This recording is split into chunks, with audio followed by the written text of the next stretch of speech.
What's up, everyone, and welcome to an episode of Rich Talks BS. I'm your host, Rich. The NFL playoffs divisional round was good round, good games, close games, and one couple not so close games. But in the end, it was a good round, good games. The better teams won. It just shows you more of what to expect next season, with those that's not advancing. It's setting up to be a good conference championship round, looking for the good possibility of a really good Super Bowl matchup. So we're going to jump right into it, and we're going to start with the Rams and Packers. Rams 18, Packers 32. Jared Goff with 174 passing yards, 1 touchdown. Cam Akers with 18 rushing attempts, 90 yards, 1 touchdown. Reynolds with 3 catches, 65 yards. Woods with 8 catches, 48 yards. And Van Jefferson with 6 catches, 46 yards, and 1 touchdown. Aaron Rodgers with 296 passing yards, 2 touchdowns, and 1 rushing touchdown. Aaron Jones with 14 rushing attempts, 99 yards, 1 touchdown. Jamal Williams with 12 rushing attempts, 65 yards. They rushed for 188 rushing yards as a team. Lazard with 4 catches, 96 yards, 1 touchdown. Adams with 9 catches, 66 yards, and 1 touchdown. They also have 4 sacks as a team. Rodgers has 2 or more passing touchdowns in 8 straight playoff games, which ties in with Joe Flacco. The number 1 offense against the number 1 defense. And again, as the past shows that the number 1 offense beats the number 1 defense. It's crazy how that works, because I think the record now is like 6-0 or something. But it's just amazing how that works. The number 1 offense beating the number 1 defense, where you've had this defense, stopping team after team after team, which, that is. But at the same time, you need all your players on the field, which couldn't happen. Aaron Darnold was, in and out of the game. He didn't play much. He couldn't play much. Still, wasn't 100% healthy, and he couldn't go out and produce numbers, or he couldn't go out and put pressure on Aaron Rodgers or that offense. So they took advantage. And they took advantage, ran off with the game, took over the game, and just kept the momentum in their favor. And Aaron Rodgers looked good. He's one of the favorites to win the MVP this year. They're one of the favorites to go into the Super Bowl, possibly win the Super Bowl. It's just, that game was very good, very interesting. It shows you, what to look forward to in this NFC Championship game also. So it's going to be just another stamp in Aaron Rodgers' career to win the MVP, to win the Super Bowl, and could possibly get the Super Bowl MVP also at the same time. Just waiting to see more. The defense was good. The run game was good. If they keep playing the way that they're playing now, they're going to for sure go to the Super Bowl. It's just a matter of, is it going to be enough to win the Super Bowl? Next, we got Ravens-Bills. Ravens 3, Bills 17. Lamar Jackson with 162 passing yards, 1 interception, 9 rushing attempts for 34 yards. He had to come out of the game at the end of the third quarter with the, with the fall, with the hit that he had, and ended up being a concussion, so he was out for the rest of the game. Edwards with 10 rushing attempts for 42 yards. Dobbins with 10 rushing attempts, 42 yards. He also had 3 catches for 51 yards. They had 150 rushing yards as a team. Hollywood Brown with 4 catches, 87 yards. Mark Andrews with 4 catches, 28 yards. They had 5 fumbles in this game. They didn't lose any, but they fumbled the ball 5 times. Justin Tucker, 1 for 3 from field goals. Josh Allen, 206 passing yards, 1 touchdown. Singletary, 7 rushing attempts, 25 yards. They only had 32 rushing yards as a team. Diggs with 8 catches, 106 yards, 1 touchdown. John Brown with 8 catches, 62 yards. Taron Johnson had the pick six for 101 yards, and they have 4 sacks as a team. Tyler Bass also was 1 for 3 from field goals as well. The Bills have won 8 straight games, and it's crazy. And Lamar's been sacked 19 times in 4 career playoff games. You know, it's just crazy how this Ravens team, the offense just needs to pick it up more. This defense is good. The defense, you know, held the Bills to 17. They've been scoring, you know, 30 points or more here and there, you know, consecutive games. And the run game for the Bills has really got to pick it up. You're going into the AFC Championship game. Your run game needs to step up, and there's no Zach Moss. There needs to be a little bit more in this offense to proceed or to go forward to the Super Bowl. The pass game is good. It's just that run game just really needs to pick up. That run game needs to step up like 2 notches in the AFC Championship game. It was unfortunate for Lamar Jackson, you know, to go out with a concussion, you know, especially with the score being kind of as close as it was, especially going into the fourth quarter. You had the whole fourth quarter for the comeback. The offense just was not as good as it could have been. Justin Tucker, you know, perfect from under 50 in his playoff career, and then to miss 2 in a row. It was not. I'm not saying it was expected, but I mean it's just like what happened. You know, how did that happen? And then the look that you had in both misses was just like, oh, okay, maybe next time, or it was just like, all right, what happened there? But you know, it was a hard, tough game. It was a hard-fought game. The Bills win, and they're, you know, ready to move on and see if they can keep it going into the AFC Championship game. In this game, we got Browns-Chiefs. Browns 17, Chiefs 22. Mayfield with 204 passing yards, 1 touchdown, 1 interception. Chubb with 13 rushing attempts for 69 yards. Kareem Hunt with 6 attempts, 32 yards, and 1 touchdown. They had 112 rush yards as a team. Higgins with 5 catches, 88 yards. He lost the fumble. And Njoku with 4 catches, 59 yards. Mahomes with 255 yards, 1 touchdown, 1 rushing touchdown. He also got a concussion in the third quarter, so they had Chad Henne come in. He had 66 passing yards. Darrell Williams with 13 rushing attempts, 78 yards. They had 123 rushing yards as a team. Hill with 8 catches, 110 yards. Kelsey with 8 catches, 109 yards, and 1 touchdown. Butker was 3 for 4 from field goals.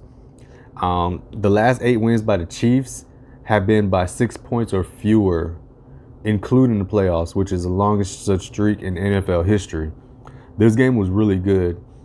When Mahomes went out, it looked like it pretty much and was handed. The game was handed to the Browns. That defense should have stepped up just a little bit more. They had some trouble on that defense as well. You know, some of the guys couldn't, you know, play the whole game.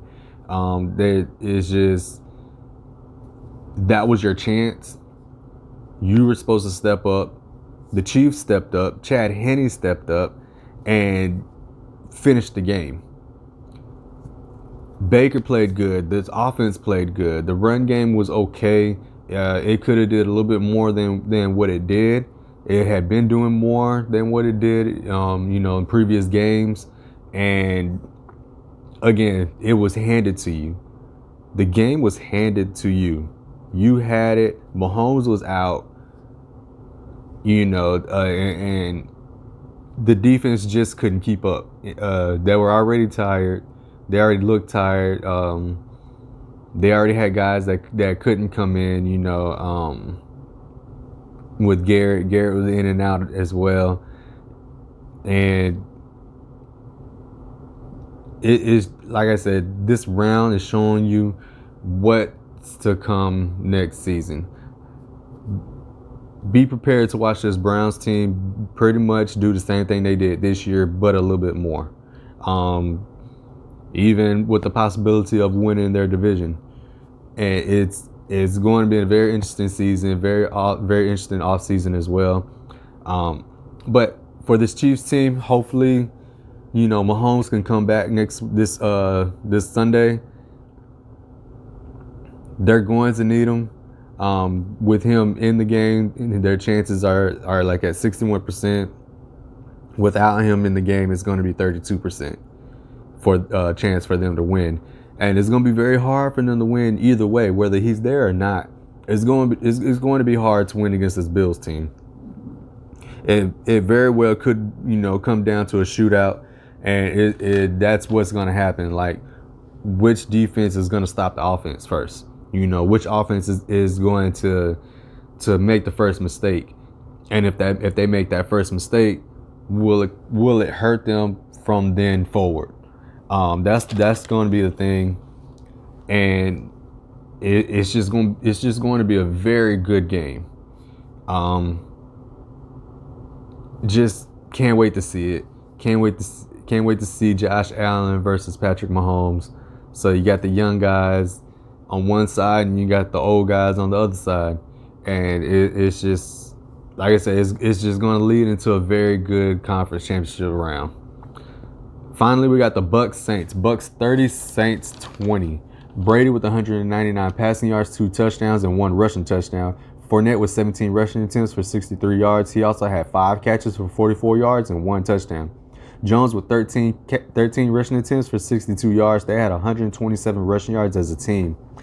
Brate with 4 catches, 50 yards. Evans with 1 catch and 1 touchdown. They had 3 interceptions as a team and 4 turnovers. Breeze with 134 passing yards, 1 touchdown, 3 interceptions. Winston with the passing touchdown for 56 yards. Kamara with 18 rushing attempts for 85 yards. They had 104 rushing yards as a team. Traquan Smith with 3 catches, 85 yards, and 2 touchdowns. Sanders with 6 catches, 48 yards. Cook with 5 catches, 28 yards, and he lost the fumble. The Saints are 5th team in NFL history with more than 30 passing yards and more than 30 rushing yards in a single season, and that makes them the only team to not reach the Super Bowl with those stats. The Bucs are 10-0 when leading or tied at halftime this season, including the playoffs, and that's what's going to make this NFC Championship game interesting with the Packers. They're already 10-0 when leading or tied at halftime. If Brady jumps ahead at halftime, they're just going to keep pushing it, pound it. The run game was good. The way they handled the clock, the way they handled this Saints defense, it was good. It was a good game. Good. It was just hard fought in the trenches. Brady versus Breeze. Breeze had already got the best of Brady in the regular season twice, and Brady came out on top on this one when it mattered the most. And Bucs Packers is going to be very good. Brady is still Brady. Brady is doing Brady things. Passing, touchdowns, rushing a touchdown, getting the ball to his guys. It was just, Evans has got to get open more. He's got to do a little bit more. He's got to put a little bit more into it to become more of a factor, to put up more productive numbers. I mean, he only had 1 catch the whole game. It was for a touchdown, but he only had 1 catch and he was shut down the whole game again. And it shouldn't happen like that. Godwin was dropping passes. There was a few drop passes in this game that should have been caught. But in the end, the Bucs did what they were supposed to do. That defense was good. The defense, making Breeze throw 3 picks, and which is the most in his career in a playoff game. And it just showed that this Bucs team is ready. They haven't lost since their bye week, and they're moving forward. They're pushing forward. This team is coming together. The chemistry is coming together, and it's coming together at the right time. That bye week just boosted it. And I've said this a long time ago. Brady is going to be good. AB was going to be good. And this Bucs team was going to be good, period. Now, I did have them going to the Super Bowl, back after week 8. But is it still possible for them to make it? Yes and no. It just depends on how this Bucs defense handles and takes care of the Packers offense. If they can't keep up with Aaron Rodgers is going to win this.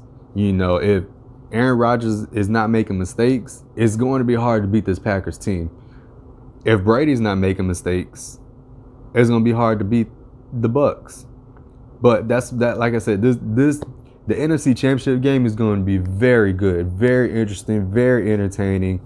Bucs, Packers, Brady versus Rodgers. Two of the older quarterbacks in this league, and they're still playing at the top of their game.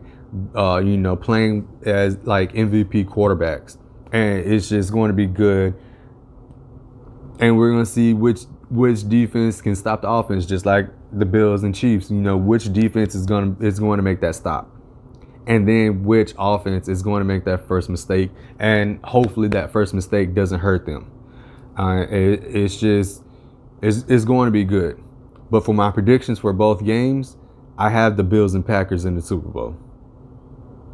And with that, it is going to be very good, very interesting, very entertaining, and it's going to catch the attention of a lot of football lovers. Football, everybody watching the Super Bowl is going to be entertained. Well, that's all the BS I have for this episode. Until next time.